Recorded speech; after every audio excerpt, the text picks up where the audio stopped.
चलिए बेटा, तो आज अपन सीखने जा रहे हैं एल्जेब्रिक सॉल्यूशन जो होता है उसकी एक नई मेथड जिसका नाम है सब्स्टिट्यूशन मेथड। और सब्स्टिट्यूशन मेथड को किस तरीके से सॉल्व करते हैं वो आज हम यहाँ पर कुछ क्वेश्चन की हेल्प से समझेंगे। सब्स्टिट्यूशन मेथड एक बहुत ही इजी मेथड होती है जिसमें क्या करना होता है, एक इक्वेशन से किसी एक वेरिएबल की वैल्यू को निकालकर दूसरी इक्वेशन में उसको सब्स्टिट्यूट कर देना है और वहां से x और y की वैल्यू को फाइंड करना है। तो चलिए देखते हैं एक एक करके क्वेश्चंस को करना कैसे है और मेथड को सॉल्व कैसे करना है। ओके, देखिए यहां लिखा हुआ है x + y = 14 और x - y = 4। तो यहां से हम फ्रॉम इक्वेशन सेकंड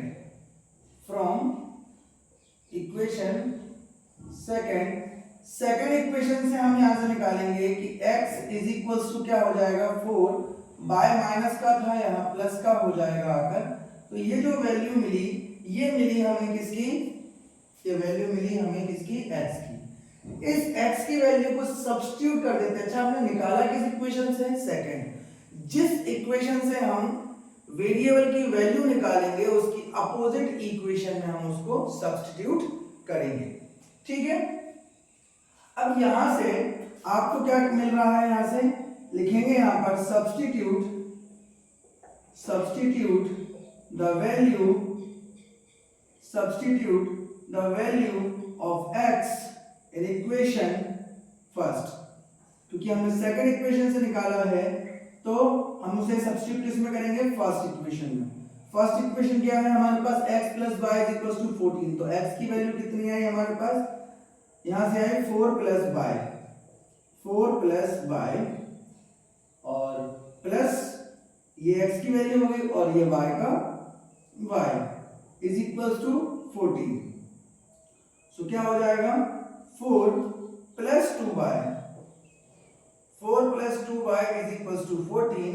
यानी यहां से 2y = कितना हो जाएगा, 4 उधर जाकर 14 में से माइनस करेंगे तो ये बचेगा 10। देन y = 10 और ये डिवाइड में आ जाएगा 2।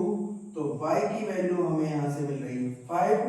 अब ये 5y की वैल्यू मिली है, यहां से हमें जो वैल्यू हम यहां से सब्स्टिट्यूट किए थे इसको इक्वेशन आप थर्ड मान लो।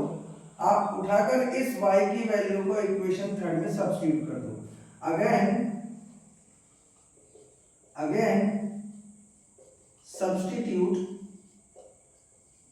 the value of y in equation second equation में इसको सब्स्टिट्यूट करें, कितनी है वैल्यू 5। तो यहां से x कितना हो जाएगा 4 + 5 यानी कि 9। तो हम यहां से देखें कि जो x की वैल्यू हमें यहां से मिल रही है कितनी,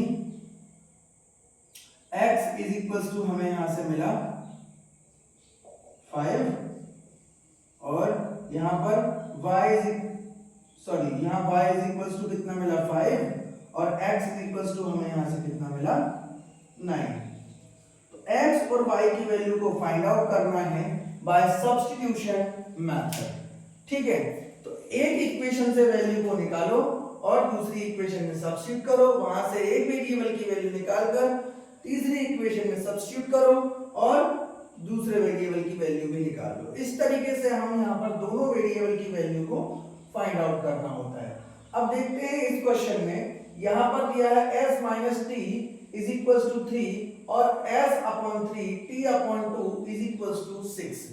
तो हम क्या करेंगे यहाँ पर, पहले नंबर तो इक्वेशन फर्स्ट तो ठीक है, इक्वेशन 2 को हम थोड़ा सा रीअरेंज करते हैं और एलसीएम लेते हैं। 2 और 6 का कितना हो जाएगा 6। ओके, और ये 2 का मल्टीप्लाई s से और 3 का मल्टीप्लाई t से। तो यहां से कितना हो जाएगा 2s + 3t = एलसीएम लेने पर 6 जा 36। ओके, तो एक इक्वेशन ये बन गई आपकी और एक इक्वेशन हमारी पहले से सही थी, s - t = इक्वेशन सेकंड। चलिए, तो ये हमारे पास दो इक्वेशंस हैं। यहां से आप फ्रॉम इक्वेशन सेकंड देखें, फ्रॉम इक्वेशन सेकंड आपको s की वैल्यू क्या मिल गई, आपको s की वैल्यू क्या मिलेगी, यहां से एस की वैल्यू मिलेगी आपको 3 प्लस टी। क्या मिली? 3 प्लस टी। अब इसको लिखिए यहां पे substitute the value of S in equation first. Second equation से निकालिए तो फर्स्ट में इसको पुट कर दो। क्या है हमारे पास? फर्स्ट 2s, s की वैल्यू क्या आई? 3 प्लस टी, और 3t इज इक्वल टू 36। 2 का इंटू 3 से होगा 3 2 जा 6 प्लस 3, और ये हो जाएगा 2t plus 3t is equal to 36। यहां से क्या होगा? 6 को इज इक्वल टू उधर ले जाएं, और 2 और 3 कितना हो जाएगा? 5t is equal to 6 minus हो जाएगा 36 में से, तो बचेगा 30। तो t की वैल्यू यहां से आ जाएगी 30/5, यानी कि निकल कर कितनी आई? 6। तो हम देखेंगे कि t की वैल्यू हमारे पास t इज इक्वल टू कितना आ गया? 6 आ गया। वही बात करते हैं, again substitute the value of t in equation third. तीसरी इक्वेशन क्या थी जो हमने बनाई थी यहां पर? ये तो थर्ड इक्वेशन क्या था? s is equal to 3 plus t. तो t की वैल्यू आई कितनी हमारे पास? 3 प्लस 6, यानी s की वैल्यू कितनी आ गई? 9। तो इस तरीके से हमने यहां से t की वैल्यू निकाली और यहां से s की वैल्यू निकाली। सिमिलरली यहां पर भी देखिए, यहां पर भी हम वैल्यूज निकाल सकते हैं इन्हीं मेथड से। तो ये इक्वेशन फर्स्ट हो गई है, ये इक्वेशन सेकंड हो गई। यहां से अपन वैल्यू निकालेंगे फ्रॉम इक्वेशन फर्स्ट।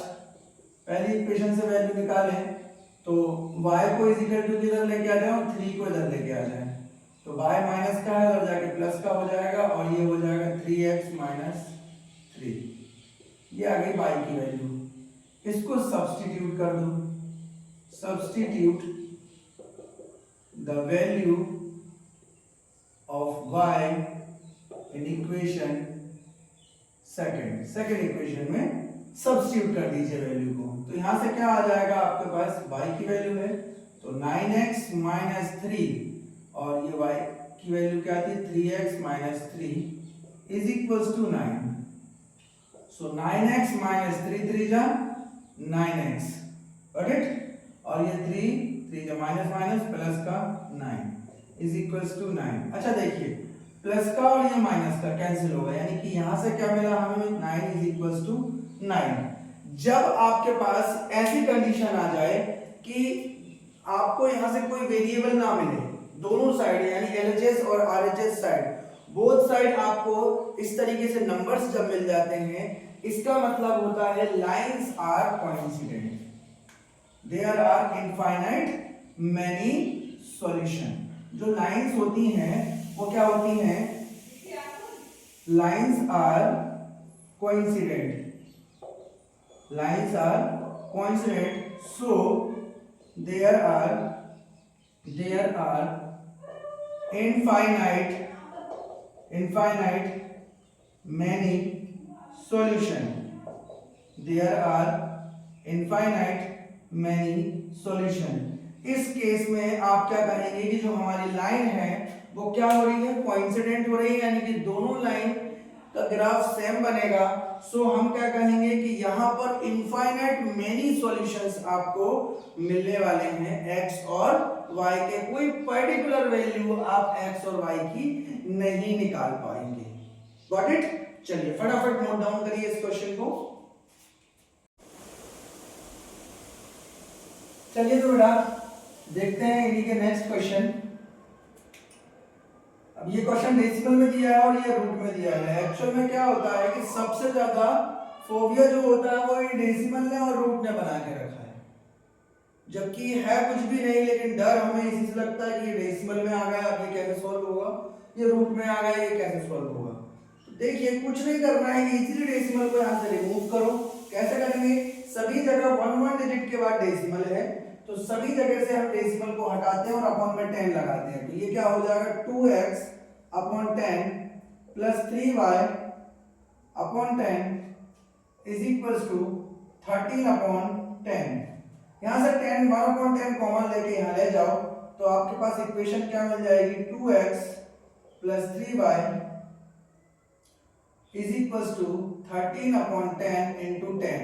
ये 10 कॉमन लेके यहां भेज दिया, कैंसिल हो गया, तो इक्वेशन बन गई आपके पास 2x plus 3y is equals to 13। ये इक्वेशन फर्स्ट हो गई। सिमिलरली यहां से इक्वेशन सेकंड बन जाएगी 4x plus 5y is equals to 23। देखिए अब यही मेथड मैं दोबारा करूं, इसलिए दोनों इक्वेशन मेरे पास यहां से इक्वेशन 1 और इक्वेशन 2 यहां से मुझे मिल गई है। अब आप किसी एक इक्वेशन से क्या करिए, आप इक्वेशन निकाल लीजिए वैल्यू। तो फ्रॉम इक्वेशन ऐसा कोई नियम नहीं है कि आपको किस इक्वेशन से निकालनी है वैल्यू, आप किसी भी इक्वेशन से निकाल सकते हो, ठीक है। तो x की वैल्यू निकाल रहे हैं हम यहाँ से, क्या हो जाएगा 13 minus 3y divided by 2। Got it, ये x की वैल्यू हमें यहाँ से मिल गई है। अब इसको हमें क्या करना है सब्स्टिट्यूट, या आप चाहें तो यहाँ ब्रैकेट में भी लिख सकते हैं सब्स्टिट्यूट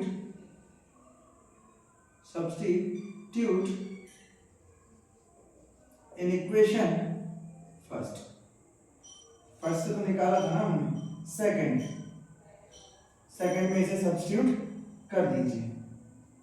गॉट इट, चलिए सब्स्टिट्यूट करें यहां से, तो 4x की वैल्यू ये आई है, यानी कि 13 minus 3y upon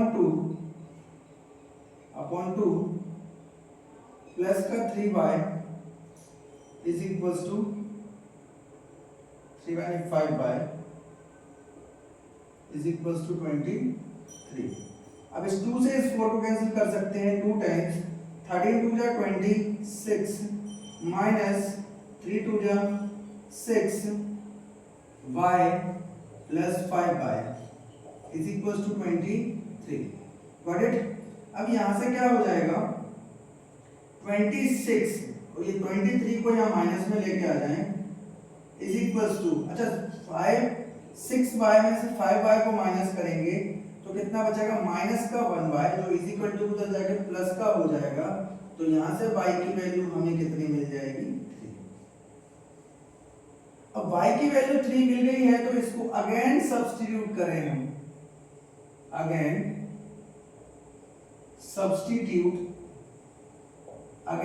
substitute in equation, जो इक्वेशन हमने यहां बनाई थी ये वाली थर्ड इक्वेशन, इसमें सब्स्टिट्यूट कर दो। इक्वेशन थर्ड क्या वैल्यू आई 3, यहां रखेंगे हम x is equals to 13 minus 3 into 3 divided by 2। Got it, so x is equals to 13 minus 9 divided by 2, यानी x की वैल्यू यहां से कितनी आ जाएगी आपके पास 13 माइनस 9 कितना हो जाएगा 4 डिवाइडेड बाय 2, यानी क्या वैल्यू मिली 2। तो x की वैल्यू क्या मिल गई हमें यहां से 2, तो x 2 आ गया और y 3 आ गया। मेथड वही है आपकी, बस हमें क्या करना होता है कि क्वेश्चन जो होता है वो थोड़ा सा टिपिकल दिया होता है, और उस थोड़े से टिपिकल क्वेश्चन की वजह से क्या हो जाता है कि हमको यहाँ लगता है कि क्वेश्चन हमसे होगा ही नहीं, जबकि क्वेश्चन वैसा ही होता है, उसी फॉर्म में होता है। आप ऐसा शो ही मत करो कि यहाँ रूट है या डेसिमल है, आप उसको नॉर्मल नंबर समझ के सॉल्व करो, इजीली सॉल्व हो जाएगा। देखिए अब ये रूट वाला नंबर कितनी आसानी से सॉल्व होता है। आप क्या करिए किसी एक नंबर से, जैसे मान लीजिए मैं इसको इक्वेशन 1 कह रहा हूं और ये इक्वेशन सेकंड है, तो फ्रॉम इक्वेशन सेकंड आपको क्या मिल जाएगा x is equals to √8y upon √3, यानी ये जो वैल्यू मिली आपको ये किसकी मिल गई x की। इसको सब्स्टिट्यूट करें अपन, सब्स्टिट्यूट इन इक्वेशन सेकंड से निकाला है तो फर्स्ट में सब्स्टिट्यूट कर देते हैं, तो क्या हो जाएगा √2 into root 8 y upon root 3 plus root 3 y is equal to 0। अच्छा, रूट 8 और रूट 2 कितना हो जाएगा? रूट 16 वाई प्लस 3 3 जा root 9 y is equal to root 3 का इंटू यहाँ जाकर क्या हो जाएगा? 0। चलिए ये कितना हो जाएगा? 4 वाई, ये हो जाएगा 3 वाई इज इक्वल टू 0, यानी कि 7 y is equal to 0। So y is equal to 0 upon 7 यानी कि 0। तो y की वैल्यू हमें यहाँ से क्या मिली? 0।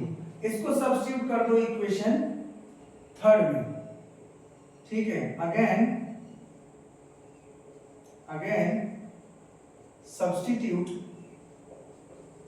the value of y in equation कौन सी इक्वेशन में पुट करना है हमें? थर्ड। चलिए, तो थर्ड इक्वेशन में हम यहाँ से वैल्यू रखें। थर्ड इक्वेशन क्या आती है हमारे पास? x is equal to root 8y upon root 3। So x is equal to root 8 का मल्टीप्लाई 0 डिवाइडेड बाय 0। हमने 0 से मल्टीप्लाई किया रूट 8 का, तो 0 अपॉन रूट 3 यानी कि आंसर यहाँ से x कितनी आ जाएगी? 0। देखो, हमने रेशनल नंबर का इंट्रोडक्शन में देखा था कि कभी भी डिनोमिनेटर में 0 नहीं होना चाहिए। न्यूमरेटर में अगर 0 है तो 0 अपॉन समथिंग कुछ भी हो, हमेशा आंसर 0 आएगा। Got it? चलिए फटाफट नोट डाउन करिए इन क्वेश्चंस को। चलिए तो बेटा देखते हैं इसका सेकंड क्वेश्चन, जिसमें बोल रहा है कि इन दोनों इक्वेशन को सॉल्व करके x और y की वैल्यू निकाल रहा है, और जो इस इक्वेशन में पुट करके m की वैल्यू फाइंड हमें करनी है। ओके, चलिए तो इन दोनों से हम सब्स्टिट्यूशन मेथड का यूज करते हैं और वैल्यू निकाल लेते हैं। तो फ्रॉम इक्वेशन सेकंड से हम निकाल लेते हैं। चलिए, सेकंड इक्वेशन से हम निकालेंगे x is equal to 4y minus 24 divided by 2। Got it? ये हमारे पास आ गई है x की वैल्यू। तो x की वैल्यू हम यहां से पुट करें 2 4y minus 24 divided by 2 plus 3y is equal to 11। अब आपने क्या करा यहाँ पर? आप यहाँ लिख दीजिए सब्स्टिट्यूट इन इक्वेशन फर्स्ट। हमने इसको फर्स्ट इक्वेशन में सब्स्टिट्यूट कर दी वैल्यू को। तो ये 2 से ये 2 कैंसिल, यहाँ क्या हो जाएगा? 4y minus 24 plus 3y is equal to 11, 7y is equals to 11 plus 24.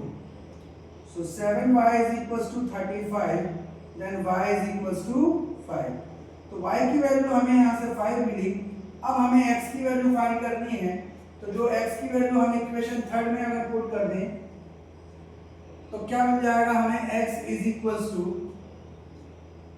4y, y की वैल्यू क्या है? 5, 4y minus 24 divided by 2। Got it? चलिए, तो यहां से x की वैल्यू निकलेगी हमारी 20 माइनस 24 डिवाइडेड बाय 2। तो x इज इक्वल टू कितना हो जाएगा? माइनस 4 डिवाइडेड बाय 2, यानी x की वैल्यू आ गई माइनस का x माइनस 2 आ गया और y 5 आ गया। अब हमारे पास क्या है? वैल्यू निकालनी है y is equal to mx plus 3, यानी हमें m की वैल्यू फाइंड करनी है। y कितना आया? 5, mx कितना आया?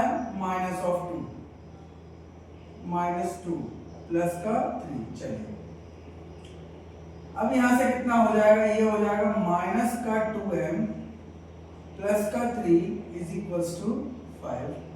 माइनस का 2m इधर लेके आ जाओ तो ये प्लस का हो जाएगा, इधर हो जाएगा 3 माइनस 5। सो m की वैल्यू यहां से कितनी आ रही है? माइनस का 2 अपॉन 2 यानी m is equals to minus का 1। तो m की वैल्यू हमें यहां से मिल गई माइनस का 1। Got it? फटाफट नोट डाउन करिए इस क्वेश्चन को।